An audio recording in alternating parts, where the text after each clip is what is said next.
1% de los estudiantes pobres completa la universidad, revela estudio realizado por la UNESCO. Lanzan en Chile la primera plataforma de educación digital para padres. Museo de Arte Abstracto Manuel Felgueres, en Zacatecas, México, único de su tipo en América Latina. Exposición en Panamá devela pasado de afrodescendientes en México. Y les recomendamos permanecer atentos al tema que aborda la entrevista que veremos en esta ocasión. Les damos la bienvenida a una nueva emisión de Horizonte Iberoamericano, el espacio informativo del ILCE. Gracias por acompañarnos. Quédense aquí la siguiente media hora y manténganse informados de lo que ocurre en Iberoamérica en cuanto a cultura, educación, tecnología, salud y medio ambiente. Iniciamos. Hacer frente a los gastos que implica la educación universitaria cuando no se tiene acceso a una institución pública resulta frustrante para los estudiantes y sus familias. La UNESCO realizó un estudio al respecto y esta es la información. La cantidad de estudiantes universitarios se duplicó y ascendió a 200 millones entre los años 2000 y 2014, revela un estudio realizado recientemente por la UNESCO. Este nuevo informe sobre la situación de la educación universitaria pone en evidencia grandes disparidades en el acceso frente a un rápido crecimiento de la demanda y la incapacidad de los gobiernos de lidiar con ello, lo que hace que finalmente el costo recaiga en las familias, muchas de las cuales no tienen capacidad de pago. En el análisis de estas tendencias globales, el informe muestra que solo el 1% de los estudiantes pobres puede completar 4 años de educación universitaria, en comparación con el 20% de los que son ricos. Por ejemplo, en México, menos del 1% de la población indígena acude a la universidad. Los colegios y las universidades privadas han crecido exponencialmente y están absorbiendo la gran demanda. A nivel global, inscriben a un 30% de los estudiantes, pero en América Latina, esta cifra es del 50%. El hecho de que las familias tengan que cubrir en su totalidad el costo de la educación universitaria implica un enorme sacrificio que no todos tienen la capacidad de llevar a cabo.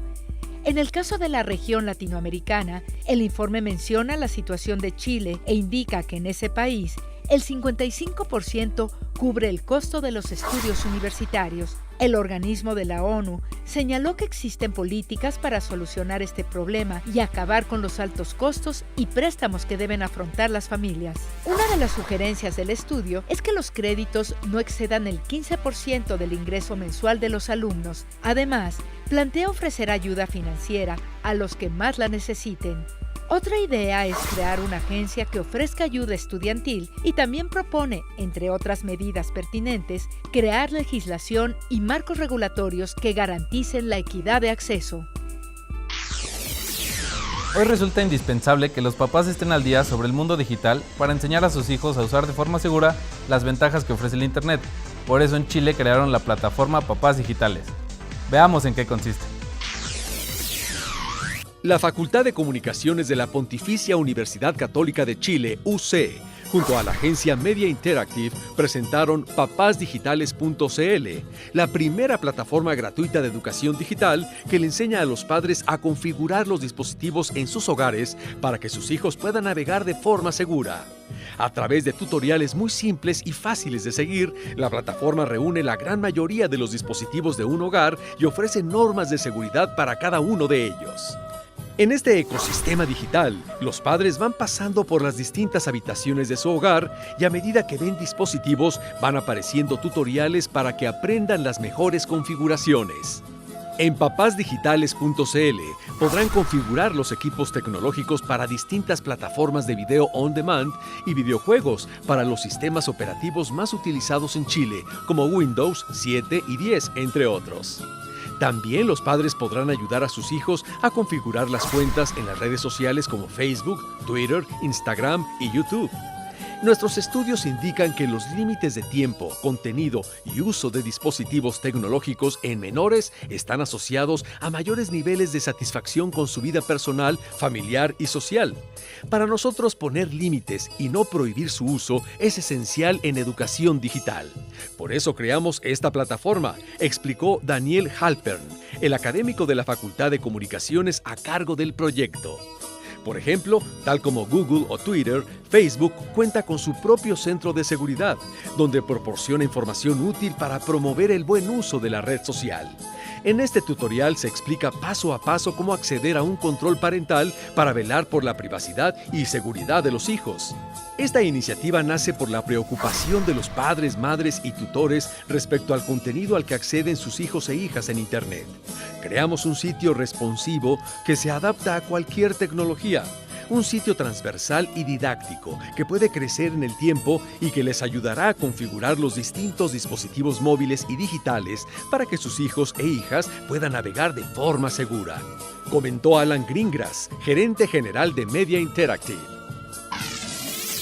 Una treintena de ilustraciones del pintor español Joan Miró, uno de los máximos representantes del surrealismo, se exhiben hoy aquí gracias a la Fundación Universitaria Iberoamericana FUNIBER y a la Embajada de España en Panamá. Cántico del Sol, 1975, es el nombre de la serie realizada por el artista con la técnica de agua fuerte en la etapa más madura de su vida para ilustrar la traducción que el poeta catalán Joseph Carner hizo del Cántico de las Criaturas de San Francisco de Asís. Conocida también como Cántico del Hermano Sol, la muestra es una alabanza a la creación y está agrupada en 4 grandes ejes que se relacionan con el sol, un elemento muy importante en la obra de Miró, explicó el director de FUNIBER Panamá, Gregorio Urriola. San Francisco de Asís es el santo de los ecologistas y el Cántico del Sol podría interpretarse como el primer manifiesto ambientalista. Es más, es el primer poema en lengua italiana, destacó el especialista, quien recordó que a la serie sobre el astro rey le siguieron la de la luna, el agua, la tierra y el viento. La exposición estará abierta al público de manera gratuita hasta el 18 de junio en el Centro Cultural Casa del Soldado, enclavada en el casco antiguo, como parte de las actividades que realiza la sede diplomática española para divulgar la cultura ibérica.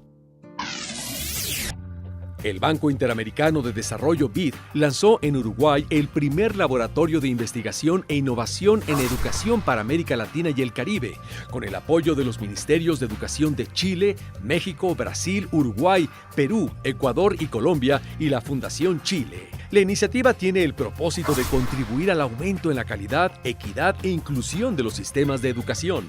El proyecto está basado en 3 pilares principales: la generación de investigación que apoya a los tomadores de decisiones, la promoción de soluciones innovadoras sustentadas en evidencia a problemas prioritarios de la región y la creación de espacios de colaboración entre autoridades de gobierno, investigadores y comunidades escolares.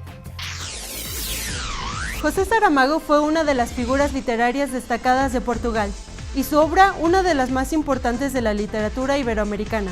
Descubramos algunos detalles de su vida en el siguiente perfil. Fallecido en 2010, José Saramago fue una de las voces más relevantes de la literatura portuguesa de todos los tiempos y sus libros siguen estando entre los más vendidos. Nacido en la municipalidad de Aciñaga en 1922, escribió su primer libro en 1947, Tiempo de Pecado, que pasó desapercibido y tardaría casi 2 décadas en retomar su carrera literaria. Colaboró con periódicos y revistas, además de desempeñarse como traductor en un editorial. Al llegar la democracia a Portugal, Saramago inició su etapa más productiva. Memorial del Convento es adaptado a la ópera en 1982 y 2 años más tarde se publica una de sus obras más conocidas, El año de la muerte de Ricardo Reis. Con el Evangelio según Jesucristo, cobró una gran presencia mediática y tras causar malestar en la iglesia y en el gobierno de su país, se instaló en Lanzarote, en las Canarias, España. Obtuvo el Premio Nobel de Literatura en 1998, siendo el primer escritor portugués en lograrlo. En sus últimos años, consciente de su edad y delicada salud, no dejó pasar mucho tiempo entre sus publicaciones. La Caverna de 2000, El hombre duplicado, de 2002, Las intermitencias de la muerte, de 2005. Las pequeñas memorias, de 2006. El viaje del elefante, de 2008. Y Caín, de 2009, son algunas de ellas, además de los textos autobiográficos Cuadernos de Lanzarote 1 y 2, de 1997 y 2001 respectivamente. En 2008 comenzó a publicar su blog titulado El Cuaderno. Su obra es reconocida por los críticos como una de las más importantes de la literatura contemporánea a nivel mundial. Desde la Fundación José Saramago, su viuda sigue difundiendo la obra del escritor y ayudando a los jóvenes escritores a mantener su producción creativa. Uno de los museos temáticos más importantes de México es el Museo de Arte Abstracto Manuel Felgueres, un recinto del que podemos conocer su historia en la siguiente nota. Una importante colección de lo mejor del arte, ese que no representa objetos de la realidad, pero sí de nuevas formas, que pertenecen a la segunda mitad del siglo XX, alberga el Museo de Arte Abstracto Manuel Felgueres, un recinto emblemático, único en su tipo en América Latina. El recinto cultural, ubicado en el estado de Zacatecas, México, cuenta con 14 salas. La obra que alberga contempla cerca de 1000 piezas aproximadamente entre creaciones pictóricas y escultóricas, que representan toda una época, bajo la autoría de 180 artistas, en su mayoría mexicanos, aunque también hay presencia de algunos internacionales.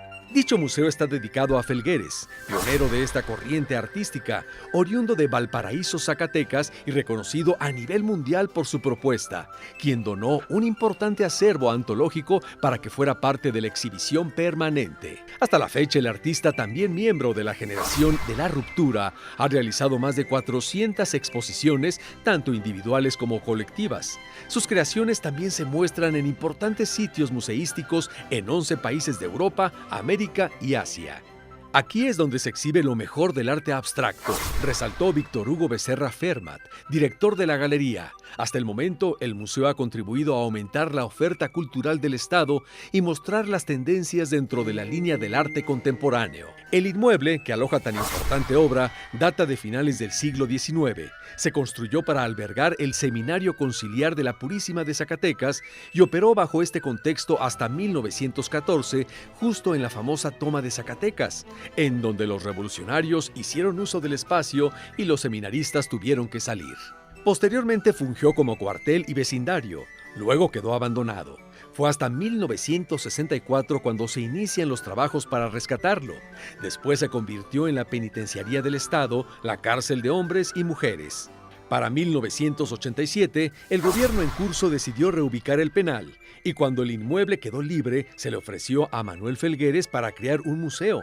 En un principio, el pintor dijo que sería difícil porque no tenía una colección tan grande. Empezaron las negociaciones y para el año siguiente se inauguró únicamente con acervo de Felgueres. Aunque daba la impresión de que era un museo de autor, Felgueres nunca pensó así, por lo que él y su esposa apoyaron al enriquecimiento del lugar. Finalmente, en 1999 se llevó una colección de obras de diferentes artistas. Fue entonces que se determinó que todo el edificio se destinaba al museo y comenzó la rehabilitación del área. Inició un proceso de readecuación. El museo creció y fue para 2001 que se reinauguró como actualmente se le conoce. Por la voluntad de muchos artistas y por el trabajo de Felgueres y su esposa, se amplió la colección. Los murales a gran formato de Osaka son uno de los mayores logros del recinto.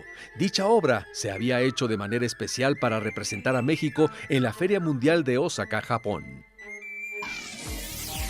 El programa Puntos México Conectado de la Secretaría de Comunicaciones y Transportes, SCT, fue seleccionado de entre 345 proyectos como finalista de los premios de la Cumbre Mundial de la Sociedad de la Información 2017. Estos galardones de la Unión Internacional de Telecomunicaciones reconocen las estrategias orientadas a la implementación de las tecnologías de la información y el conocimiento como herramientas para facilitar el desarrollo. Puntos México Conectado Es uno de los programas más votados en la categoría Desarrollo de Habilidades de entre un total de 345 proyectos de todo el mundo que fueron inscritos en 18 categorías. En 2015, el gobierno federal puso en marcha el programa como parte de la reforma de telecomunicaciones y consta de 32 centros, uno en cada entidad federativa, donde cualquier persona puede conectarse con las nuevas tecnologías de la información, aprender a utilizarlas, desarrollar su creatividad y emprender proyectos innovadores.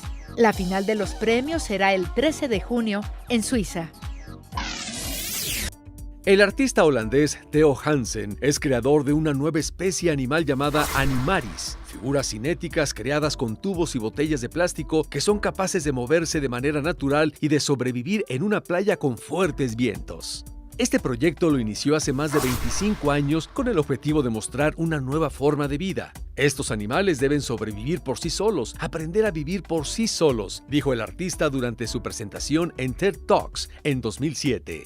8 de los grandes animaris de Theo Hansen se exponen en la muestra Asombrosas Criaturas, presentada en el Laboratorio Arte Alameda en el Centro Histórico Capitalino. El creador de estas esculturas cinéticas ofreció una charla durante la inauguración de la exposición. Ahí comentó que abandonó sus estudios de física para convertirse en artista plástico. La inquietud de crear esta especie surgió por su pasión e interés por la teoría de la evolución y la selección natural de las especies. Cada manada está construida de acuerdo a códigos genéticos, se apoya en el uso de algoritmos y es por eso que cada animal tiene diferentes habilidades de supervivencia en la playa sin necesidad de motores o sensores. Los tubos se convierten en patas articuladas que ayudan a los animales a desplazarse por la arena. Una de sus creaciones, el Animaris sabulosa, puede hundir la nariz en la arena para anclarse si llega a detectar que el viento es demasiado fuerte. Theo Hansen actualmente trabaja en la 7ª generación de sus Strand Beast, bestias de playa, las cuales pueden incluso transportar pasajeros en su interior, como es el caso de Animaris rinoceros, que puede ser movido por una persona. La exposición Asombrosas Criaturas está integrada por 8 Strand Beast, bestias de playa, de los diferentes periodos evolutivos en los que divide su obra. Se exhibe hasta el 13 de agosto en el Laboratorio Arte Alameda de la Ciudad de México. Naira, un robot con vestimentas bolivianas tradicionales y un videojuego con cuentos narrados por Jucumari, un oso andino, son 2 iniciativas presentadas por el gobierno de Bolivia para enseñar la lengua indígena aymara a niños y niñas. Gracias a un sistema de reconocimiento de voz en esta lengua, cuyo desarrollo impulsó la Organización de Estados Iberoamericanos para la Educación, la Ciencia y la Cultura, OEI, la robot Naira, de tamaño de una muñeca, puede responder a comandos de voz en aymara, junto al quechua, la lengua indígena más hablada en Bolivia. El desarrollo de esta muñeca robot vestida de pollera o falda amplia, el atuendo tradicional de muchas mujeres indígenas y mestizas en Bolivia, es una iniciativa del campus de TIC y Lenguas Originarias en que participan la OEI y otros socios bolivianos. Las organizaciones nacionales implicadas son el Instituto Plurinacional de Estudio de Lenguas y Culturas, el Instituto de Lengua y Cultura de la Nación Aymara y el Ministerio de Educación del Estado Plurinacional de Bolivia. Jucu Cuentos es un sencillo videojuego para dispositivos móviles que permite interactuar con animales típicos de Bolivia, como el oso andino, que relatan cuentos tradicionales del país, como la leyenda del cerro Mururata. Durante el relato, el usuario tiene la oportunidad de interactuar mediante comandos de voz y desarrollar habilidades básicas en aymara, como contar hasta 10 o nombrar algunos de los objetos que aparecen en el cuento. Si el jugador sabe utilizar correctamente las palabras aprendidas en pequeños retos, el narrador del juego podrá seguir avanzando y completar la historia. Los impulsores del campus de TIC y Lenguas Originarias lanzaron además otras 2 iniciativas tecnológicas para la revitalización del aymara y otras lenguas indígenas. Onda Aymara es una de esas plataformas digitales que presenta contenidos orales y digitales para el aprendizaje básico de la lengua. El proyecto, cofinanciado por UNICEF, también está desarrollando contenidos de nivel intermedio. Para obtener nociones de varias lenguas originarias, incluida el aymara, se presentará próximamente la plataforma Lenguas, que cuenta con más de 3.000 palabras en diversos idiomas que se pueden usar en juegos y trivias. Según un comunicado de los creadores, se pretende que esta plataforma sea una oportunidad para la enseñanza y aprendizaje del vocabulario de las diferentes lenguas indígenas originarias, y se busca que las lenguas indígenas puedan ser compartidas en las redes sociales y así motivar el uso de las mismas en la comunicación digital diaria.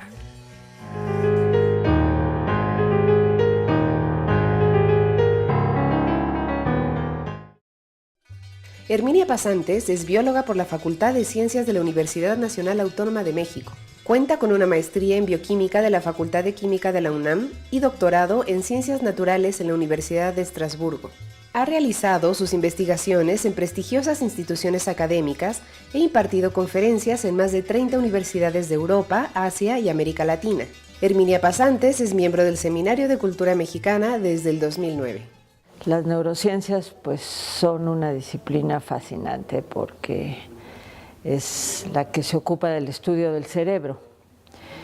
Y el cerebro pues tiene todas las maravillas que se pueden imaginar, desde las emociones, los aspectos intelectuales, el razonamiento, la toma de decisiones, y también tiene un aspecto muy importante que es el de las enfermedades, las condiciones en las cuales el cerebro no funciona adecuadamente, ya sea porque hay una distorsión de la función, como en el caso de las depresiones, el autismo, la esquizofrenia, o cuando hay muerte de las neuronas, en el caso de las enfermedades neurodegenerativas, como la enfermedad de Alzheimer, el Parkinson, la esclerosis múltiple, la esclerosis amiotrófica lateral. En fin, es, yo creo, la parte de la biología y de la biología humana que a mi modo de ver es fascinante y la más interesante.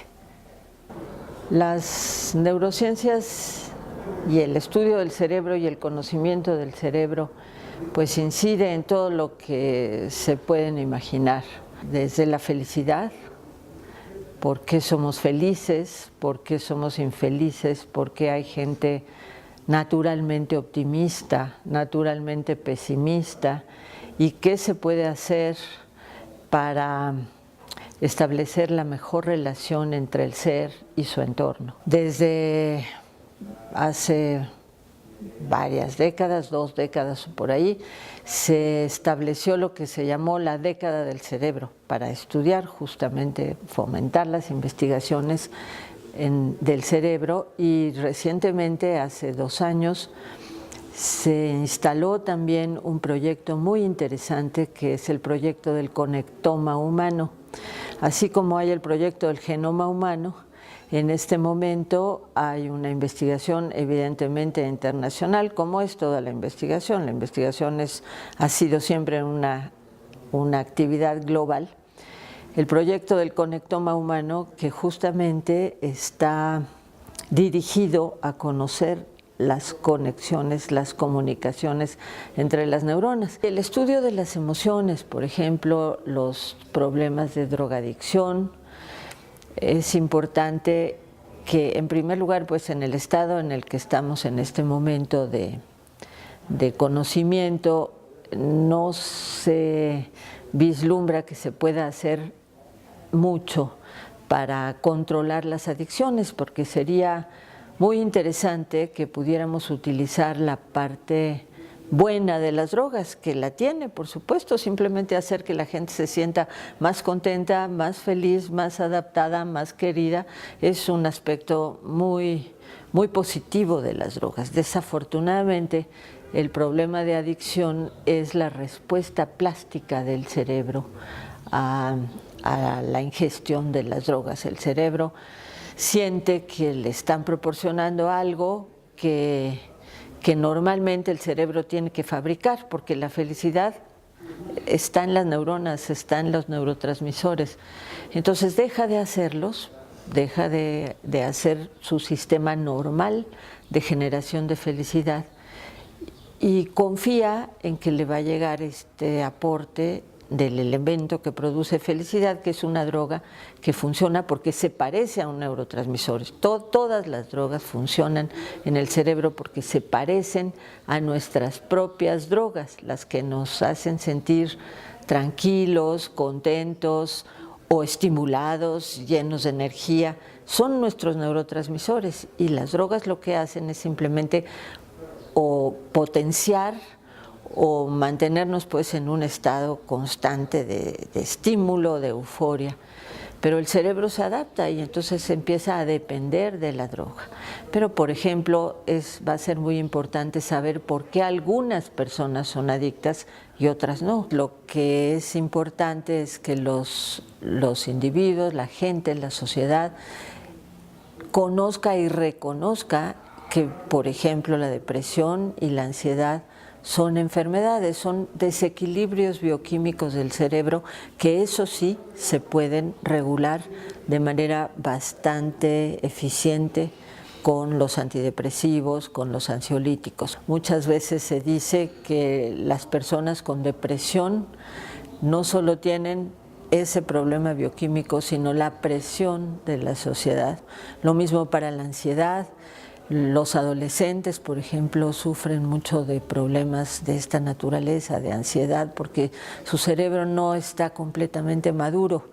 A diferencia de lo que se piensa a veces, que el cerebro termina su maduración en la infancia, se ha visto que no es así, sino que la maduración tarda como hasta cerca de los 20 años. Entonces, por eso la adolescencia es una etapa tan difícil en términos de manejo, de relación social, porque el cerebro todavía no está completamente desarrollado. El tener un individuo saludable mentalmente es fundamental para la sociedad.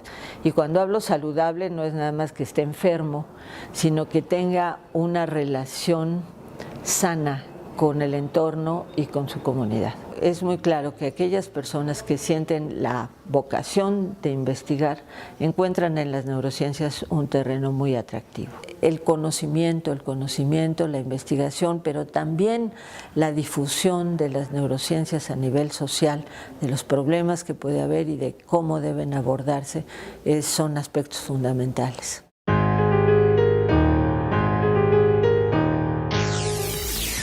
Las comunidades afromexicanas suelen tener poca visibilidad en los medios, pero la obra de una fotógrafa mexicana con este tema se ha presentado en distintas ciudades del mundo y ahora le tocó el turno a Panamá. Estos son los detalles. El pasado de los afrodescendientes en México, su presencia en el periodo colonial, integración e identidad, emerge ahora en Panamá a través de la exposición El Cimarrón y su fandango, de la fotógrafa Mara Sánchez Renero. La exhibición, integrada por 26 instantáneas, intenta visibilizar el mundo poco conocido de las comunidades afromexicanas, actualmente asentadas en la Costa Chica del estado de Guerrero, en el sur de México. Paisajes, naturaleza agreste y cielos nebulosos, fotografiados con rigurosos encuadres frontales que generan una sensación de extrañeza y atemporalidad, sobresalen en las imágenes que componen esta serie, que según algunos expertos, también devela una manera singular, inquietante y de gran belleza de retratar olas, nubes y animales. Durante la inauguración, el embajador de México en la nación ismeña, José Ignacio Piña, expresó que el gobierno mexicano ha emprendido acciones encaminadas a reconocer el valioso legado de las comunidades afromexicanas y sus aportaciones a la sociedad y conformación del Estado mexicano. Acotó que la existencia de comunidades afrodescendientes en México y Panamá es una muestra más de los sólidos lazos históricos y culturales que ambos países comparten. La muestra, abierta al público hasta el 24 de junio, en la sede de la Alianza Francesa de la capital panameña, forma parte del festival África en América, una serie de eventos culturales organizados por la Alcaldía de Panamá en el marco del Decenio Internacional para los Afrodescendientes 2015-2024. Las actividades de dicho festival tienen como objetivo principal promover el respeto, la protección y la plena observancia de todos los derechos humanos y libertades fundamentales de los afrodescendientes. Sánchez Renero ha expuesto su obra en diferentes festivales como Foto España, Sevilla Foto, Traffic, Zaragoza Foto y el The Handbook. En tanto, su serie fotográfica El Cimarrón y su Fandango se alzó en 2015 con el primer lugar en la categoría Nuestra mirada de memoria e identidad del concurso Poy Latam Iberoamérica y con el premio Laureat Prix Revelación Saïd de Francia.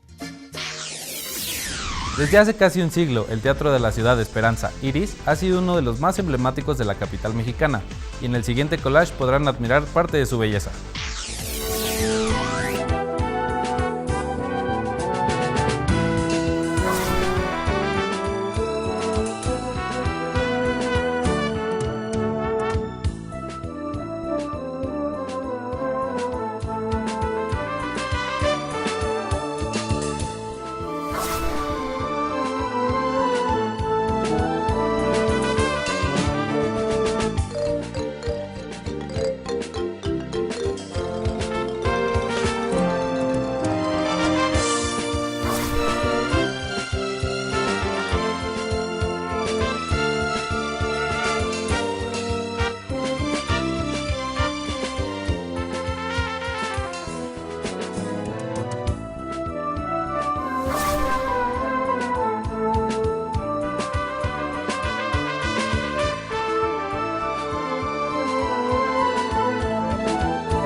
Hemos llegado al final de otra emisión de Horizonte Iberoamericano. Muchas gracias por haber estado con nosotros. Los invitamos a suscribirse al canal de YouTube ILCE TV, en donde van a encontrar esta y todas nuestras emisiones. Síganos en las redes sociales que aparecen en su pantalla y háganos llegar sus opiniones, comentarios y sugerencias al correo horizonteiberoamericano@ilce.edu.mx. Y no se pierdan nuestra siguiente emisión. Se despiden de ustedes Maurín Velázquez Y Sergio Navarrete. Hasta Hasta entonces. entonces.